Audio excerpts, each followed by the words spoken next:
Hello everyone, and welcome to another one-off on the Obscure Anime Memories channel. Now this will be the coveted and long-awaited Evangelion episode, a series which I'm sure that literally no one has spoken on. In all honesty, Evangelion has been spoken on by almost no end of people, to almost no end, about almost any topic vaguely relevant to the series. And for this reason, I've always been a little hesitant to speak on it, as it's always seemed like something which has been covered in extreme depth, and it's pretty well known, and I didn't really know what I could bring to a discussion about it. Again, this channel is supposed to be based on obscure pieces, and Evangelion is anything but. However, while this series is not obscure, it is still very bizarre and fascinating, and it's something which has always lurked in the back of my mind. I've never been able to fully explain why, though, and I think I finally have been able to. And that's the point of this video. Now, this was originally going to be the 1000 subscriber special. However, seeing as that I like a generally positive tone in my videos, and this is not necessarily a very positive video, this one is getting swapped with a different video that will be the 1000 subscriber episode. Anyways, the reason Evangelion has always lurked in my subconscious after my first viewing of it is not because of the symbolism present, or the plot, or the world building, or even its great legacy. No, instead there's always been some innate element of the series which has captivated me, and exploring that element is the point of this video. And that element is the exceedingly successful, at least in my eyes, ability of Evangelion to sort of act as a psychological horror piece. While that genre isn't always attached to the series, in this video I think I'm going to explain why it should sometimes, and how it gives the series a lot of longevity. Why the series is something horrifying, but why some of the psychological elements of the series can make it truly horrifying. Starting off, Evangelion fascinates me as a horror piece because that's not the intent of the series. In fact, this lack of intent kind of intensifies the feeling of dread present, as it makes said dread feel more out of place and uncomfortable. Now, this dread originates from two main sources in the series. The first is a very obvious source of fear, that is the angels. These are obviously world beaters and they're grievous threats. They can wipe out entire armies without breaking a sweat, and they do pose a very credible threat to humanity. They are also very alien and incomprehensible, tapping into our deep fear of the unknown. However, many other series have weird world-killing threats, but lack the deep sense of discomfort that Evangelion has, the deep sense that grips the viewer whenever they watch it. And that's because those other series lack the second element so prevalent in EVA. And that's not a criticism of those series, by the way, it's just to say that what I'm about to explain really helps Evangelion stand out. That element is the uncomfortable mental and social dynamics present throughout the entirety of the series. You see, Evangelion does a great job of creating discomfort by continuously establishing boundaries between characters and crossing them, or by failing to establish boundaries at all. Now, what I mean when I say establishing boundaries only to cross them is when Evangelion will go out of its way to sort of set up a relationship to be a certain way, and then just say, no, it's not going to be like that. For example, Misato is originally just Shinji's boss, but then she becomes his roommate, and then she kind of becomes a friend or guardian figure, and then by the end of the series, she's having conversations with him that may or may not have possible bizarre sexual undertones. All of this occurs while Shinji isn't necessarily on the same page as Misato, and the two don't necessarily communicate very openly about what they mean to each other. There have been boundaries set up, or at least expectations of boundaries, but they haven't necessarily been acted upon correctly, and they haven't necessarily been reinforced. The series set the two up as professionals, and then it crossed that line, and then it set the two up as roommates, and then it kind of crossed that line again, and then it set them up as friends or guardian and parent, and then crossed that line again by constantly not deciding or delineating what boundaries lied where. As a result, we get characters who, while interacting with each other on a common basis, are not necessarily super comfortable doing so, as they don't know what interactions are and are not appropriate, because what is and isn't appropriate hasn't necessarily been defined. And this leads into the second point of when Evangelion fails to establish boundaries between characters at all. Now, obviously, there are boundaries present between, everyone. However, since these boundaries haven't been delineated to either the cast themselves or the viewer, we're not quite comfortable, we're not quite sure on how interaction should be carried out, and different characters react to this in different ways. As a result, everyone in the cast is kind of doing their own thing and has their own view of boundaries, and since there's no uniform rule or view of boundaries, it creates a lot of dysfunction. They make each other uncomfortable constantly, although they probably never actually intend to. What I'm saying is that since no one actually talks to anyone about how they feel or what is and isn't okay, no one is really quite sure what is and isn't okay, and as a result, people make other people uncomfortable constantly in this series. You know, if your roommate is doing something that you don't like, and it is a big deal or something, you could say, hey, I don't like it when you eat the cheese at 3 in the morning. It wakes me up and frankly makes me uncomfortable. Now, again, how they take this is going to be up to them. However, the fact is, now they know how you feel, and they may or may not decide to act accordingly. If you never tell them that you hate it when they eat the cheese at 3 in the morning, though, they're going to keep doing it, and they're going to make you uncomfortable even if they don't intend to. Even if they want you to be as comfortable as possible, they're not going to know that they're hurting you. As a result, a lot of the cast hurts themselves or hurts others without actually intending to do so, simply because boundaries haven't been defined and delineated. And since no one's on the same page, and some people aren't even reading the same book at times, it seems, everyone is just hurting everyone constantly, as everything is sort of dysfunctional and communication is not allowed to be carried out in an effective or efficient manner. Shinji is never as close to these people or as open with them as the viewer would like, as the viewer would like open conversation, but in the end never really sees Shinji have an open conversation with anyone really, except maybe Kaworu. On the brief topic of Kaworu, the fact that a weird space alien that only has about 5 scenes in the entire series is one of the most universally beloved members of the entire series says a lot about the disconnect present in a lot of the cast.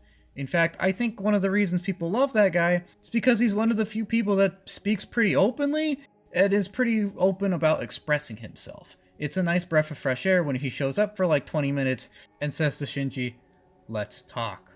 He seems to be one of the only ones that isn't super distant for a lot of the series, in fact, and I think that's why he's so beloved, is he's kind of a break from a lot of the gloomy tones and character dynamics that we see at that point so late in the series. On the topic of breaks, I'd also like to point out how the cinematography of Evangelion is constructed to break characters apart from one another, i.e. create a sense of distance and separation. The cinematography itself enhances the interpersonal boundaries present in both the sense that it makes characters seem more distant from each other and therefore more isolated within their own headspace.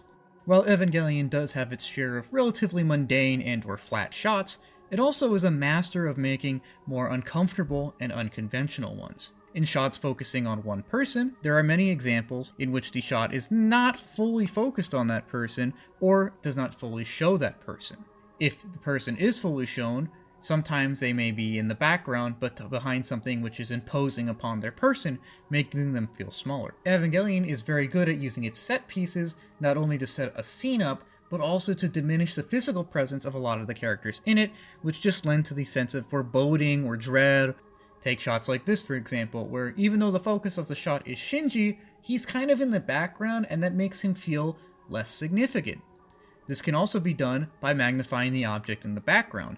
Here's another shot of Shinji in front of this massive monolith. Now, we know that Shinji's an average human, however, in front of this monolith he looks like an ant, and shots like this make the characters feel distant or small and insignificant, and therefore kind of lend an ominous air to both the shots themselves and our perception of them. This imports a sense of being small or distant, and this distance is magnified in shots which have more than one character in it.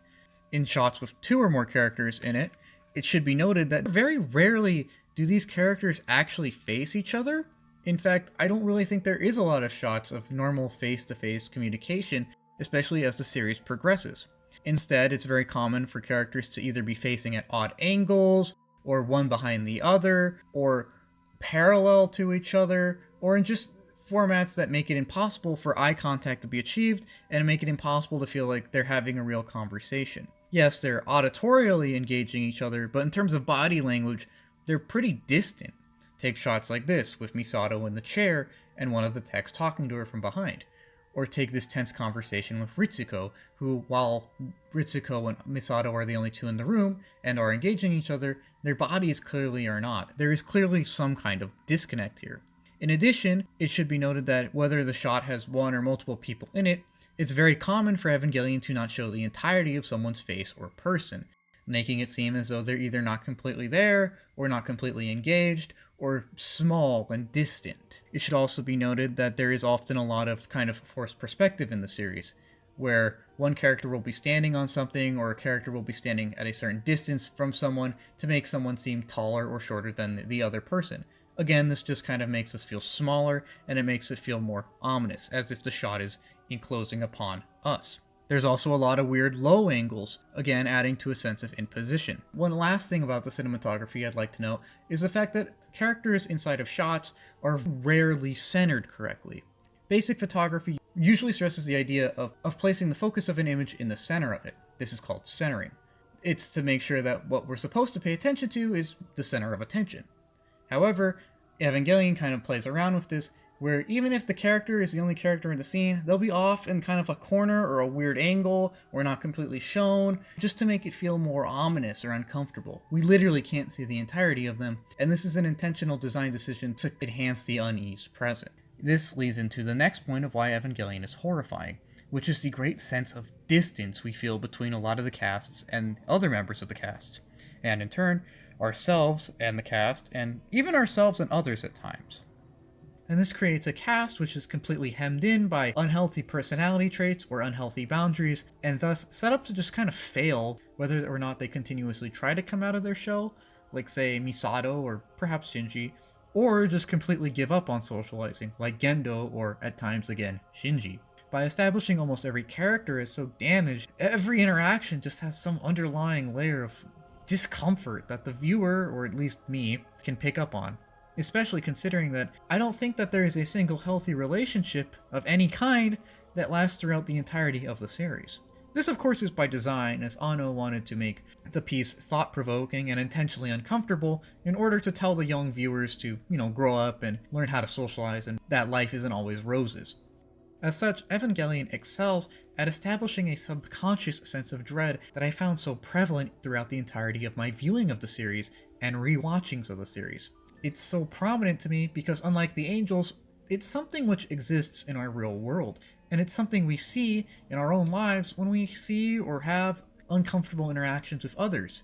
And while uncomfortable interactions with others are hopefully not the focus of our day-to-day lives, hopefully it's not something that we encounter too often, the fact that they happen so often for the cast of Evangelion, the fact that almost every encounter has some kind of discomfort, it seems, make the interpersonal dynamics seem even more unpleasant, and makes the discomfort and awkwardness feel even more insurmountable. It sees us subconsciously tap into our own issues and fears, and it permeates the sort of miasma we see throughout the series. As the cast is forced to deal with more and more uncomfortable and awkward situations, we start to grow uncomfortable as they're forced to deal with odd situation after odd situation. Sometimes they come off as comedy scenes, but if you put enough of them back to back to back to back to back, we can start to see that maybe this isn't something we should be laughing at. Maybe these are real issues present. Take, for example, Shinji and Asuka's relationship. At first, a few weird interactions is like, oh, she's bullying him, or oh, he's shy, it's cute because he's nervous. But then you line up enough unhealthy interactions, and we can start to see some grievous interpersonal issues between these two, and how they feel about themselves, and how they feel about interacting with others. And we really start to feel the discomfort that a lot of the cast feels about themselves, and about talking to others. And this is further reinforced by how unpredictable and impulsive they can be at times. Where we as viewers would probably like some sort of 100% logical and straightforward character arcs, instead we get winding roads that feed into the innate fear of the unpredictable. The fact that the cast is so pained, in spite of their earnest efforts to try and get by and even improve from time to time, makes it feel more hopeless as they continually fail to progress to a sufficient point. Especially as their failure is not some failure in a great fantasy fight or something that we can't see in real life, but instead in real-life human interactions. It just hits very close to home. Seeing the pain the characters experience in their failed attempts at socialization starts to get to us as an audience, and even makes us question our own social values and norms and the need for socialization and company in our lives. It targets our intangible but very real need for social interaction and validation. By doing so, it makes us question how we would feel if we didn't necessarily have all the social interaction that we would like or have. And again, this is by design, as Anno was encouraging the viewer to go out there and talk and be friendly and make friends, which is a good lesson. However, he does this by conveying, instead of the positive consequences of doing so, the negative ones of failing to do so, i.e., of living in such an uncomfortable and awkward state of being that almost any kind of interaction is painful, and suffering from the deep loneliness that comes from inability to sufficiently interact. It's a show about the failure to communicate and how truly terrifying that is, of feeling like you're unable to express yourself, or like others are unable to understand you, or you understand them. All of this plants the seeds of fear and doubt and social anxiety in our own subconscious, which joins the little bits of it that are probably already there, and it's only heightened by seeing the manifestation of such failures and fears of things on screen. I would go as far to say that the entirety of Evangelion is just some kind of exercise in communicative dysfunction. Everyone has something to say to someone, but almost everyone botches it consistently to the detriment of all parties involved. Even the angels get in on this near the end of the series, as we see in the last couple episodes. They try to communicate with some of the pilots, however, their attempts to do so are just so bizarre and alien that they only end up hurting those they're trying to communicate. Everyone simply wants to be happy and share some part of themselves or some information, but their inability to do so efficiently, consistently, and healthily really hinders them throughout the entire series. Some characters go so far as to even give up, and instead of trying to master communication, overcorrect by just shunning communication altogether and shutting down, which is a mistake in and of itself. No one here is quite healthy, and no one really knows how to get the help they need. Everyone suffers from their own very real social fears and anxieties, which is something we see in our real world. And again, I think that's just why Evangelion gives me this really deep sense of discomfort. Every character in it suffers from something that we probably all have from time to time. It's just that instead of having some nerves before giving a speech or asking a girl out or something, they just live in that constant sense of anxiety and isolation. It's a very crushing psychological weight that Anno has constructed in order to instruct the viewer, maybe you should talk to people more. Just think, would anyone actually want to be Shinji, or any character in this show really? I'm not asking if you'd like to be an elite mech pilot or part of a shadowy government organization. No. What I'm asking is, would anyone really like to be someone who is so uncomfortable socializing with others that they will put themselves through almost any other kind of pain simply to avoid this thing they fear so much? Would anyone actually want to live like that? I would think the answer for almost everyone is no. However, since most of the cast is kind of forced to throughout the series, the audience is also vicariously forced into that deep sense of discomfort and disconnect. Compounding all of this is the fact that the solution that the cast needs is pretty simple and at times readily available, and yet no one really succeeds in executing it. Now, this solution, of course, is a healthy mixture of healthy social interactions and self-esteem. Both are very important in the eyes of the series and real life. Healthy social interactions go a long way to help someone overcome the loneliness that haunts everyone from time to time. However, in order to do this, people do need a certain level of self-esteem and confidence and individuality in order to contribute to both themselves and societies. Individuals need to be themselves in order to interact as efficiently as possible. However, the self-esteem required to do so is in part from social validation in interaction. The continuous failure of the cast to truly follow through on this revelation and overcome their own social and emotional boundaries only enhances the show's looming sense of discomfort and gloom, as the existential material threat posed by the angels is accompanied by a very real, existential, spiritual, metaphysical threat posed by one's own inability to successfully socialize and overcome their own inner struggles. The cast stumbles so much in spite of knowing the solution, and that only makes the solution seem so much farther off. Having the cast come so close to breaking free of their own social anxieties and accepting themselves and loving themselves time after time, and failing at the last minute, is a lot more painful than simply having cardboard cutout characters or characters who were lost causes from the start. By having realistic characters, a lot of extra uncomfortable interactions and dimensions are added to characters which we may even see in ourselves from time to time.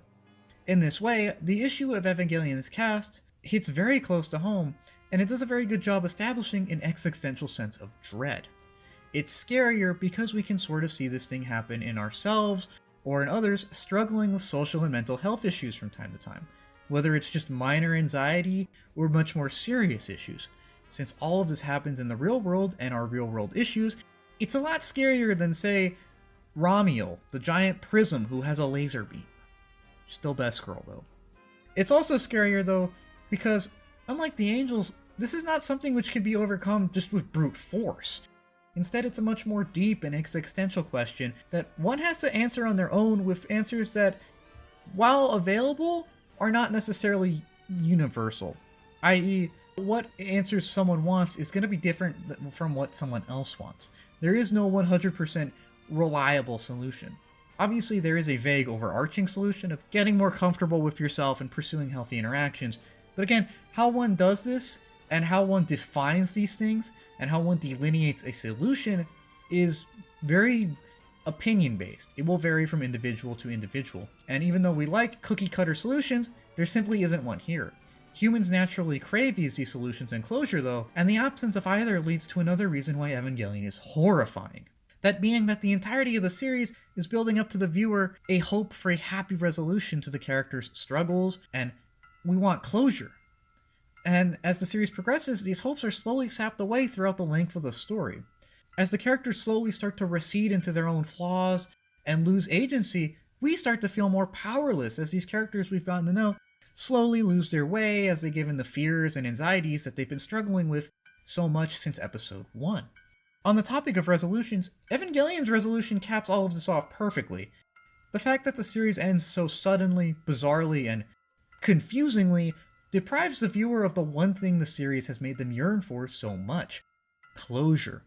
Evangelion is a masterclass in leaving the viewer wanting more, even if the viewer isn't completely sure of what it is they really want or what even is going on at times.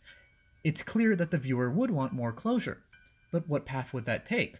How would we realistically reconcile said path with the characters' established traits and behaviors? Do we even want to know what happened after the ending? Do we want a conclusive ending, or do we just think we do? Would we prefer to just try and paint our own rosy headcanon? There are just so many questions raised because of how jarring the ending is. In fact, Evangelion doesn't even feel complete, even though it has been for literal decades, excluding the remakes, which have been complete for several years anyways. This of course is, again, by design, as it makes the series stick to us so much more because of the nagging questions and unresolved feelings left over from the end of it. You may not remember the most from a movie with a happy ending and a conventional plot, although you're happy that it ended that way. However, the sheer discomfort and emotional distress and awkwardness we feel from the ending of Evangelion, the sheer amount of just unresolved questions and feelings we get from it, makes it linger even more in our head as it slowly taunts us from the deepest recesses of our minds. This unresolved tension and lack of closure live on long past the end of Evangelion, and even the remakes and spin-offs feed into this, as whether or not they're good or not, or deserve to exist, is not really relevant in this case, as their existence alone makes it an objective fact that there is no single true objective ending to the series. There is no single timeline, there is no single resolution, there is no single right or wrong answer. Instead, everything is just kind of some solution on a various spectrum of answers of varying correctness with no conclusive answer or conclusive guide onto which one is quote-unquote correct. This means that while we have the freedom to pick and choose an answer or ending to our liking, it also means that objectively, whatever ending we choose isn't quote-unquote the ending. And the lack of a singular defined confirmed ending means that it's almost really impossible to get 100% closure from the series. As such, the series makes it impossible to obtain the sole thing it's made us crave so much, which is closure and answers and a sense of resolution, and seeing these characters overcome their inability to communicate. And even if they do that in different spin-off material, you can make the argument that either A, that's not the quote main canon, or that's not the correct ending, or that there even is no right ending. Again, there are timelines where the characters do great and overcome everything, but then there's also the original timeline where everything kind of goes sideways, and, I would say the end of Evangelion is the most unhappy, happy ending of all time. But again, since there's multiple endings and timelines, it's not even the objectively correct one. This just makes it impossible to obtain the sole thing that the series has made us crave so much. That is, an open conversation between characters, and solid character progression, and closure. And all of this just makes us feel so small and inconsequential. Truly horrifying things.